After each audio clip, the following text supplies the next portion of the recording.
खुलासा में आपका स्वागत है। विष्णुपद मंदिर के द्वार खुलने से मंदिर में श्रद्धालुओं की चहल पहल शुरू हो गई है।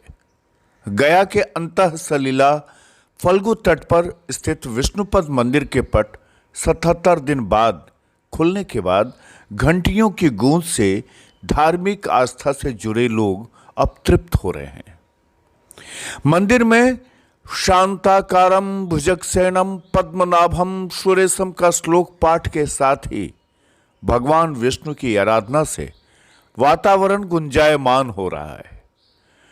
विष्णुपद के मंदिर समिति के लोगों ने बताया कि कोरोना वायरस के चलते मंदिर का गेट बंद कर दिया गया था।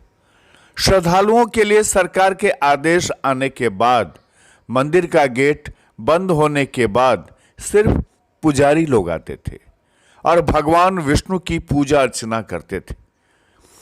सरकार के आदेश अनलॉक के होने के बाद मंदिर के गेट सभी श्रद्धालुओं के लिए खोल दिया गया है।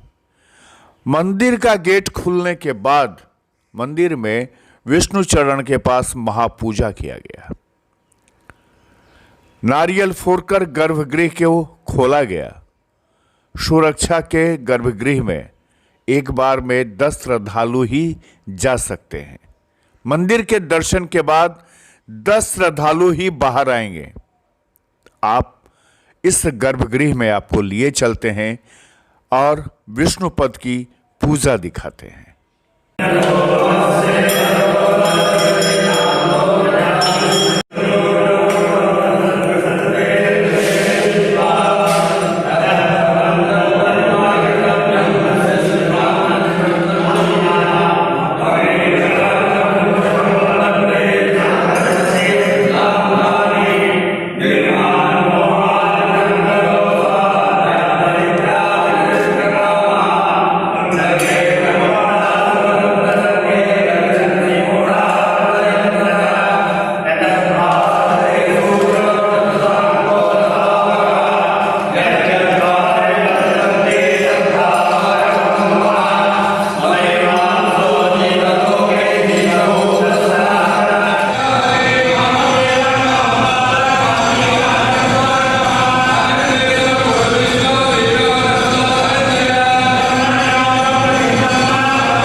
विष्णुपद मंदिर के बारे में एक बात तो सनातन धर्म में यह कहा गया है कि जब भी अपने पितरों को मोक्ष दिलाने के लिए कोई तर्पण करने की बात होती है तो एक बार आपको गया जी आना पड़ेगा। गया जी में भगवान श्री राम और माता सीता भी यहाँ आई थीं और यहाँ आकर के उन्होंने भी अपने पितरों को मुक्ति दिलाने के लिए तर्पण किया था। हिंदू धर्म के अनुसार भगवान विष्णु के पदचिन्ह उस समय के हैं जब भगवान विष्णु ने गया की छाती पर पैर रखकर उसे धरती के अंदर धकेल दिया था। मंदिर के भीतर 40 सेंटीमीटर लंबा पदचिन्ह है। इसके चारों ओर चांदी से जरा बेसिन है। मंदिर के अंदर एक अविनाशी बरगद का वृक्ष है। इसी बरगद के वृक्ष को अक्षय वट भी कहा जाता है। अक्षय वट वृक्ष के नीचे ही मृत व्यक्ति की अंतिम रस्में पूरी की जाती हैं। पुराणों में भी गया में पितरों के श्राद्ध करने का उल्लेख मिलता है। पुराणों के अनुसार गयासुर नामक राक्षस भगवान से वर प्राप्त करने उसका दुरुपयोग करके देवताओं को परेशान कर दिया था। गयासुर के अत्याचार से दुखी देवताओं ने भगवान विष्णु की शरण में जाकर उनसे निवेदन किया, प्रार्थना की, उन्हें गयासुर के अत्याचार से मुक्ति की मांग की। देवताओं की प्रार्थना पर भगवान विष्णु ने अपना दायां पैर उसके सिर पर रखकर उसे धरती के अंदर धकेल दिया था। राक्षसों को जमीन के अंदर धकेलने के बाद भगवान विष्णु के पदचिन्ह के निशान सतह पर ही रह गए, जो आज भी गया में मौजूद हैं। भगवान विष्णु ने गया के सिर पर एक पत्थर रखकर उसे मोक्ष प्रदान किया था। गया के विष्णुपद मंदिर में वह पत्थर भी आज मौजूद है।